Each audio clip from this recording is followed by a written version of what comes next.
Ooh, what's up guys, ShinyHunterDestroyer here and welcome back to a brand new Pocket Monsters anime discussion video. Today I'll be talking about episode 11 of the Pocket Monsters anime, which is titled Koharu, Yamper, and sometimes Gengar too. This episode was great in so many, I feel like I say that a lot. Whatever, I'm super excited to start talking about this. The episode started off in the morning right before Koharu had to get up from bed to go to school. She doesn't want to get up because, you know, it's the morning and no one wants to get up in the morning. But she does get up eventually when her mom comes in and says something about her hair. You know, you gotta prep your hair. After Koharu gets her hair done, they go to eat at the dinner table. Before Koharu sat down to eat, her dad reminded her to give Yamper food. Apparently, Yamper doesn't eat the food that's given unless it is Koharu giving the food. The family comments on how even though Koharu acts the coldest to Yamper, she is the one who gets the most affection from it. After seeing Koharu and the professor, also her dad if you didn't know, head to the institute, we cut to Ash and Go at the Sakuragi Park saying hello to all the Pokemon that live there. First off, we get another glance at Ash's new Dragonite who is just hugging it out with Scyther and Pinsir. On the other end, we see Go's Tailo attacking the Wurmples that Go caught. Ash and Go run over to stop everything, but the Wurmples started to evolve, all three of them at the same time actually. As most people will know, Wurmple evolves into one of two Pokemon. Those Pokemon would be Silcoon and Cascoon. Go caught 3 Wurmples just so he could get the different evolutions. The third one was just to make sure. But it seemed to have been useless as they all evolved into Cascoon. We see Renji in the lab working on something until suddenly the power goes out. He heads to the basement where he could figure out what the problem is with his Magnemite helping. Stuff starts moving suddenly in the basement like the hanging lights swaying, and after a short while, Gengar appears. Renji can do anything, especially with his Magnemite being tangled up. No more of that though, because like he's dead basically. He's scarred for life basically, whatever. Gengar completely destroyed him. But we see Koharu leave for school with everyone including Ash and Go waving goodbye because, you know, bye-bye, go to school, suffer. Kakuna had a question about a project, so the professor and her went back inside. Ash and Go talk about Koharu and question her and what she thinks about Pokemon. Go says that she wasn't like this before, but she acts cold to Pokemon now. The professor and Kakuna get inside where the lights are out. Something else that's notable is that it's cold in the building. Maybe it's because of the door was open. That's what they said, but maybe also the Gengar because you can feel a chill when it's around. I'm pretty sure that's why anyway. Whatever. They use this knowledge about Gengar to their advantage a little bit later.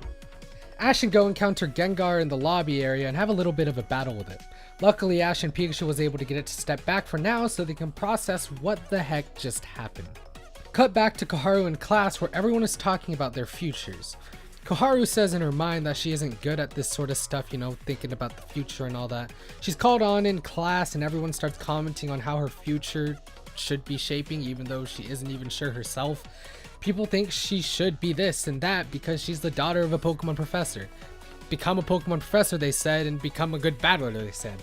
She knows that she doesn't hate Pokemon, but she doesn't know if she likes them. Everyone seems surprised of Koharu and how she doesn't really know what her future holds. I mean, heck, come on, she's the professor's daughter, right? Her mom shows up to school a little bit later because Koharu forgot her lunch at home. They both have a very good talk that was especially needed for today, especially for Koharu. Koharu talks about how everyone is deciding her own future, and with this in mind, she asked her mom why she decided to be an illustrator, what she does today. So now it's story time. Her mom wanted to be a comic artist back then, but she said she couldn't do it. One day, she just thought to give up on her dream and what she wanted that day. On that day, Sakuragi, you know, her dad, the professor, told her to not quit drawing, to keep going with her talent because she looked like she was having fun. In the end, she made the choice to continue drawing. And I mean, she said it wasn't Sakuragi. She made the choice herself, so it's not Sakuragi. So it's not him. It's not him. Even though she didn't reach her dream in becoming a comic artist, she still has fun, and that's what matters to her. Here, she says to Koharu that she will figure out what she wants to do in the future someday, and there is no need to rush about it. After that, we see Go and Ash attempting to stop Gengar again. Go tries to catch Gengar, but he isn't able to since Gengar is too strong. Pikachu is doing most of the battling against Gengar because probably Scorbunny's too weak or something. Meanwhile, the professor and his assistants are tracking Gengar down using the temperature system in the building. Remember when I told you about when Gengar's around, you know, there's a little bit of a chill? Yeah, that's what I was talking about. Koharu comes home and, well, we know this because of Yamper's constant barking. Gengar sees this and sees it as an opportunity. Gengar tries to attack Koharu, but Yamper jumps in the way of the attack. Gengar sends another one, but Ash and Pikachu are able to come in on time and block it with a Thunderbolt. Shortly after, Gengar sees this as a nuisance and keeps Ash and Go in the air using Psychic, making them unable to do anything. It was Psychic, right? Gengar is preparing an attack now, but the professor walks in and tries to command Yamper to use a move, which was Spark. Yamper doesn't listen as it was too focused on protecting Koharu. He tells Koharu to command Yamper to use Spark, as only Yamper will listen to Koharu. In the end, even though she is hesitant since she's never done it before, she commands Yamper to use Spark. And man, Yamper is able to blast the Gengar out of the building, and with that, Yamper and Koharu become best friends. Before the episode ends, we get to see Koharu and Yamper being an adorable team. I was going to say in bed, but that sounds really weird. I'm gonna get to my next part. This episode was just what I asked for, and I am so happy about it. All of the development for Koharu put into this episode was just perfect, and I think that it played out well. It had the perfect amount of Koharu, Ash, and Go, and still making sure to prioritize Koharu because she was a part of the main plot for the episode. I mean, this episode still would have been good without Ash and Go anyway, so whatever. And with that, let's talk about Yamper, that adorable fluff ball that screams the womps, the womp womp, you know, that thing over and over again. Heck, the family dog got development this episode. It was, oh my god. Not only is Yamper adorable, because I just think a lot of things are adorable, but Yamper really cares about Koharu, and the episode really showed it well. I mean, we already kind of knew this, but you know, the episode really gave it a good meaning. Her only eating food that she gives to literally putting their own body on the line to protect her, Koharu, Koharu commanding Yamper was a cherry on top of Yamper this episode. It was just perfect. That doesn't take away anything from what I saw in Koharu's development this episode. In short, it was great. She doesn't know what she wants to be in the future yet, and I think that's fitting, especially with how they portrayed what everyone wants her to be. Everyone makes it feel like it's her duty to continue her father's legacy in the lab, and she doesn't think that's true. She feels like everyone is trying to decide her own future, and well, they kind of really are. She doesn't even know what she wants to do yet. That talk with her mother was something special because it gave her the relief of not having to decide what she wants to do at that particular moment because she felt like she was being pressured. She doesn't know if she really likes Pokemon as much as, let's say, Ash, but she knows that she doesn't really hate them, and that got development when she had to tell Yamper to use Spark.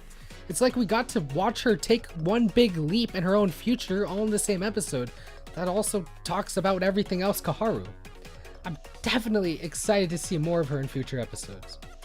And with that, I'm honestly really happy about this episode, but not only because of Yamper and Koharu, but also because of Sakuragi and Yoshino. Mostly Yoshino though, you know, Koharu's mom.